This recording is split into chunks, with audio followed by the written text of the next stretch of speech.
Praise the lord. ఫిలిప్పీయులకు రాసిన పత్రిక 1:30 క్రీస్తునందు విశ్వాసం ఉంచుట మాత్రమే కాక ఆయన పక్షమున శ్రమపట్టు ఆయన పక్షమున మీకు అనుగ్రహింపబడెను. ఆమేన్.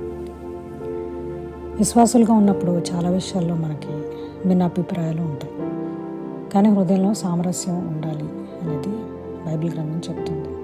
మనకు తోటి వారి పట్ల, తోటి సహోదరుల పట్ల ఆప్యాయత కలిగి ఉండాలి. విశ్వాసం అంటే దేవుడి నుండి వచ్చిన బహుమతి. అది క్రీస్తు తరపున మనకి ఆయన కృప ద్వారా, ఆయన చేసిన శిలువ యాగం ద్వారా మనకి అనుగ్రహింపబడింది. విశ్వసించే సామర్థ్యం మనకి ఉంది, ఎందుకంటే దేవుడు తన సొంత కుమారుడైన యేసుక్రీస్తుని మన కోసం పంపించినందుకు. మనం యేసయ్య కోసం చాలాసార్లు నిందలు ఇంకా కష్టాలు సహించినప్పుడు వాటిని మనం మంచి బహుమానంగా అనుకోవాలి. అది చాలా విలువైన ప్రక్రియ. ఏది ఏమైనా పరలోక రాజ్యానికి మనం వెళ్ళాలి అంటే, పరలోక రాజ్యం అనేది దేవుడి నుండి మనకు వచ్చిన